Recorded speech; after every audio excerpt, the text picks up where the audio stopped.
22 जनवरी 2024 का वो ऐतिहासिक दिन था जब अयोध्या में श्री राम मंदिर में प्राण प्रतिष्ठा का कार्यक्रम किया गया, लेकिन वो कार्य उस वक्त अधूरा था। दरअसल वहां धर्म ध्वजा का फहराना बाकी था। वो काम पूरा हुआ 26 नवंबर 2025 को। प्रधानमंत्री नरेंद्र मोदी और आरएसएस प्रमुख मोहन भागवत उसमें मौजूद रहे। ये मतलब कहा जा सकता है कि 26 नवंबर 2025 को राम मंदिर पूरी तरीके से बनकर तैयार हो गया, धर्म ध्वजा के लहराने के साथ ही। लेकिन इस देश में आज भी एक तबका ऐसा है जो अभी भी राम मंदिर को स्वीकार नहीं कर पाया है।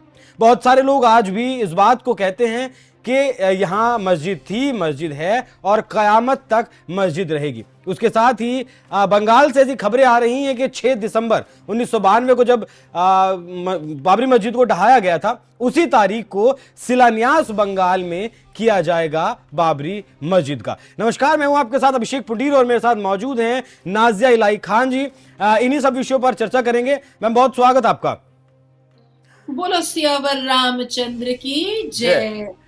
तो अब जिस तरीके से मांग उठी है या फिर ये ऐलान किया गया है कि बाबरी मस्जिद बनाई जाएगी, बंगाल में जो कहा गया है, आप भी खुद बंगाल से हैं, कलकत्ता में आप रहती भी हैं, तो क्या मतलब संदेश क्या है इसके पीछे? बाबरी मस्जिद सिर्फ एक बहाना है हिंदू मुस्लिम विवाद भड़काना है। बाबरी मस्जिद सिर्फ एक बहाना है एसआईआर को चमकाना है। बाबरी मस्जिद सिर्फ एक बहाना है मुसलमानों का वोट अपने पॉकेट में डालना है। बाबरी मस्जिद सिर्फ एक बहाना है बाबर का जय जयकार लगाना है। बाबरी मस्जिद सिर्फ एक बहाना है आतंकवादी संगठनों को पश्चिम बंगाल में बैठाना है। बाबरी मस्जिद सिर्फ एक बहाना है बांग्लादेशी आतंकवादियों को, बांग्लादेशी घुसपैठियों को सराहना है। समझ आई बात? अब आती है दूसरी बात कि बाबर जो निठल्ला, नाकारा, लेना बैंक देना बैंक, जिगोलो, जो मर्द भी ले लेता था औरत भी ले लेता था, उसके नाम से मस्जिद क्यों बनाना? अगर मस्जिद बनानी है, मस्जिद अल्लाह का घर होता है, पाक मुकद्दस जगह होती है, तहजीब और तमद्दन की जगह होती है, उसमें अल्लाह का कलाम पढ़ा जाता है, उसमें रसूल का नाम लिया जाता है, उसमें हमारी अलहामी किताब की आयतें पढ़ी जाती हैं, उसमें अजान दिया जाता है, नमाजियों को बुलाया जाता है। तो ऐसी पाक मुकद्दस जगह का नाम किसी मुगलों के नाम पर क्यों, प्रॉफेट मोहम्मद सल्लल्लाहु अलैहि वसल्लम के नाम पर क्यों नहीं? मैं पूछना चाहती हूँ पश्चिम बंगाल की सरकार से भी और हुमायूं कबीर से भी कि क्या प्रॉफेट मोहम्मद सल्लल्लाहु अलैहि वसल्लम का नाम उनको खराब लग रहा है क्या मस्जिद के नाम पर रखना? हमारे पूरे भारत में अभिषेक जी, प्रॉफेट मोहम्मद की लाडली बेटी बीबी फातिमा के नाम से 1 या 2 मस्जिदें हैं। बीबी आयशा के नाम से तो मस्जिद ही नहीं है, बीबी मरियम के नाम से मस्जिद ही नहीं है, बीबी जैनब के नाम से मस्जिद ही नहीं है, बीबी जुलैका के नाम से मस्जिद ही नहीं है। तो मुझे ऐसा लगता है कि अगर कोई नींव रखी जा रही थी मस्जिद की, तो हमारे प्यारे नबी की लाडली बेटी बीबी फातिमा के नाम से रख लेना चाहिए था।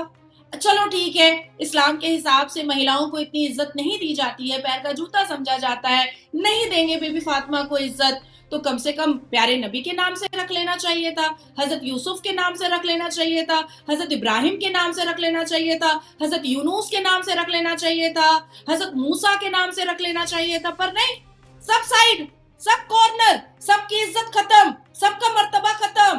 कोई अब आका नहीं है, कोई अब अच्छा नहीं है, अगर कोई है तो सिर्फ और सिर्फ मुगल है और बाबर है। ये कैसा इस्लाम है और ये कैसे इस्लाम के मानने वाले हैं? देखिए, 2024 के अक्टूबर में बांग्लादेश के टेररिज्म ऑर्गेनाइजेशन ने, जेएमबी ने एक घोषणा की थी कि पश्चिम बंगाल के 7 डिस्ट्रिक्ट को वो कैप्चर करेगा और बांग्लादेश में जोड़ लेगा, जिसमें एक डिस्ट्रिक्ट मुर्शिदाबाद भी आ रहा है। तो मुर्शिदाबाद में अब बेलडांगा का विधायक कौन है? हुमायूं कबीर है।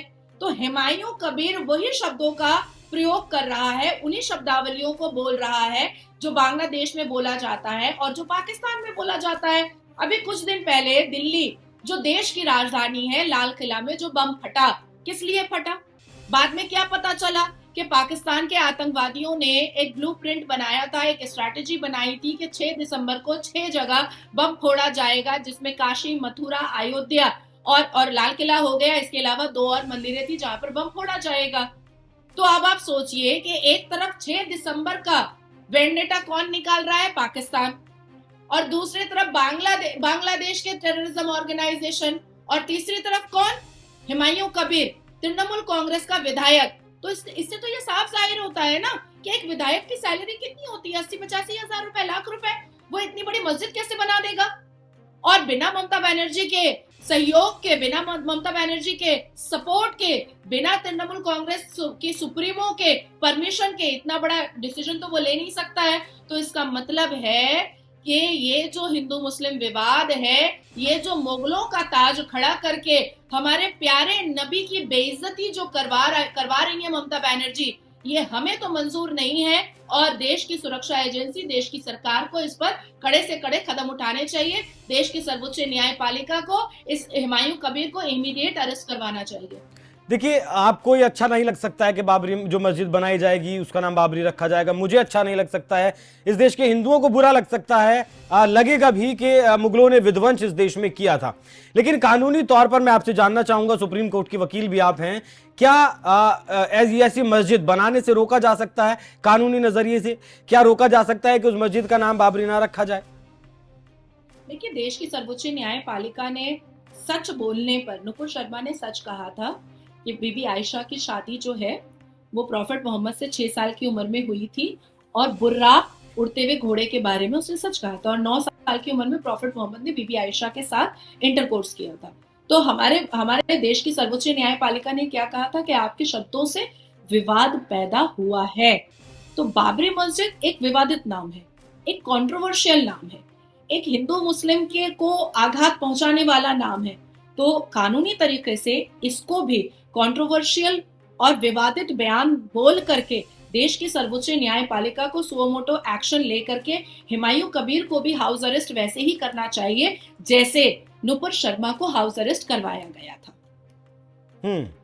ये तो रहा आपका कानूनी पहलू, लेकिन मतलब वैसे रोक नहीं सकते हैं आप चाहें तो स्व मोटो सुप्रीम कोर्ट ले सकता है। लेकिन ऐसे मामलों में अक्सर देखा है नाजिया जी कि सुप्रीम कोर्ट नहीं लेता है। हिंदुओं के मुसलमानों के खिलाफ अक्सर अगर कोई बात होती है, कोई काम होता है, तो उस पर भले ही सुप्रीम कोर्ट स्व मोटो ले ले, लेकिन हिंदुओं की भावनाओं के खिलाफ मुझे नहीं लगता कि स्व मोटो लेता है सुप्रीम कोर्ट। वो तो अभिषेक जी हमने देखा, लॉर्ड विष्णु पर अभद्र टिप्पणियां हमारे देश के पूर्व सर्वोच्च न्यायपालिका के चीफ जस्टिस ऑफ भारत कर सकते हैं, लेकिन किसी पैगंबर पर वैसी टिप्पणियां कर सकते हैं क्या? नहीं कर सकते हैं। किसी मुगलों पर ऐसी टिप्पणियां कर सकते हैं, पैगंबर तो छोड़ दीजिए, मुगल पर भी नहीं कर सकते हैं, मुगल पर भी नहीं कर सकते हैं। जिस हिसाब से एक अभद्र टिप्पणी पूर्व जो चीफ जस्टिस ऑफ भारत ने किया था लॉर्ड विष्णु पर, क्या वो टिप्पणी प्रॉफेट मोहम्मद पर उनको करने की ताकत है? क्या वो बाबर, अकबर, हुमायूं, औरंगजेब पर, तैमूर पर करने की ताकत है? नहीं है ताकत। तो हम कमजोर यहाँ पर हो जाते हैं। लेकिन मैं पिछले पांच दिन से तैयारी कर रही हूँ और 4.5 दिन में पश्चिम बंगाल के दौरे पर थी। तो मैंने अपना पूरा एक रिसर्च रेडी किया है जो मैं देश के राष्ट्रपति के सुपुर्द आने वाले 5 दिन में कर रही हूँ कि इमीडिएट एक्शन लिया जाए। और मेरी एक याचिका देश के सर्वोच्च न्यायपालिका में फाइल हो रही है जिसमें ये साफ कहा जा रहा है कि सर्वोच्च न्यायपालिका हुमायूं कबीर पर सख्त से सख्त एक्शन लेकर के 6 दिसंबर में जो अफरा तफरी का माहौल और बांग्लादेश की फंडिंग पर और टेररिज्म ऑर्गेनाइजेशन की फंडिंग पर और पाकिस्तान को गले लगा करके जो हुमायूं कबीर करने जा रहे हैं उनको रोका जाए। ठीक है, अभी 5-7 महीने में बंगाल में चुनाव भी है। आपका कहना है कि ये चुनावों के मद्देनजर टिप्पणी की गई है जिससे कि मुस्लिमों को एकजुट किया जा सके। तो मुस्लिम तो पिछले चुनाव में भी एकजुट होकर ममता बनर्जी के पास गया था, तो ऐसा करने की क्या जरूरत है? नहीं, मुसलमानों को ना कभी खरात करके, कभी ईद मिलादुन नबी करके, कभी मुशायरा करके, कभी बलात्कारियों को न्यायपालिका से बेल दिलवा करके और कभी अफ्तार करवा करके, कभी दुर्गा विसर्जन को रोक करके, मुहर्रम के जुलूस को परमिशन दे करके, इस तरीके से मुसलमान वोटर्स को आकर्षित करना पड़ता है। अब ये 7-8 महीने में आप देखिएगा अनकाउंटेबल मुशायरे का जलसा होगा, जुलूस होगा, या नबी सलाम अलैका का मिलाद होगा, बहुत सारी चीजें होंगी जो मुसलमानों को आकर्षित करने के लिए होंगी। और सबसे बड़ा आकर्षित का अगर कोई तरीका था तो बाबरी मस्जिद थी। ये जितने भी औरंगजेब के ठरकजेब हैं, ये जितने भी बाबर आजम के जाहिले आजम हैं, ये बाबरी मस्जिद के नाम से तो ऐसे ही खुश हो जाते हैं। और आप सोचिए कि कुरान इस बात की वाज़ाह करता है, प्यारे नबी आका इस बात को अपने सुन्नत रसूल में बताते हैं कि अगर घर में माँ बाप की भी फौत हो जाए, मृत्यु हो जाए, तो आप 3 दिन से ज्यादा कॉन्डोलेंस नहीं कर सकते हैं। लेकिन देखिए ये लोग अरसे से कॉन्डोलेंस बाबरी मस्जिद पर करे जा रहे हैं। और जब बेचारी बाबरी मस्जिद खड़ी थी तो उसमें झोल झाला लगा रहता था, बच्चा हकता मूतता था, घोड़ा हाथी हगमूत करके चला आता था, कोई अगरबत्ती जलाने नहीं जाता था, कोई लालटेन जलाने नहीं जाता था, कोई मुअज्जिन अजान देने नहीं जाता था, कोई नमाजी नमाज पढ़ने नहीं जाता था, कोई मुफ्ती वहां पर लुबान जलाने नहीं जाता था। लेकिन अब बाबरी मस्जिद से बहुत प्यार हो गया है। जब वो वहां पर हगना मुतरा रखा रहता था तो कोई हगना मुतना साफ करने नहीं जाता था। अब बाबरी मस्जिद से मोहब्बत देखिए, क्योंकि विवाद करवाना है, बस बाबरी मस्जिद एक बहाना है। बिल्कुल। और जो लोग नहीं समझते हैं उन लोगों के दिमाग में इस तरीके का भरा जाता है, मतलब एक तरीके से कहेंगे ब्रेन वॉश किया जाता है, भीड़ को इकट्ठा किया जाता है और अपने राजनीतिक फायदे साध लिए जाते हैं। कुर्सी पर नेता बैठ जाते हैं और जो भीड़ होती है उसे पहले कुछ नहीं मिलता, बाद में कुछ नहीं मिलता, मुकदमे मिलते हैं या फिर थानों के चक्कर मिलते हैं। नाज़र जी, बहुत धन्यवाद आपका इस मुद्दे पर हमारे साथ जुड़ने के लिए और विस्तार से चर्चा करने के लिए। बाकी दर्शकों, आप ये जो बाबरी वाली सोच आज भी इस देश में जिंदा है और 6 दिसंबर को एक बार फिर से काला दिन बताते हुए यह कहा जा रहा है कि यहां मस्जिद थी और मस्जिद ही रहेगी। ऐसे मुसलमानों की सोच पर आप लोगों की राय क्या है, कमेंट बॉक्स में जरूर बताइएगा। नमस्कार।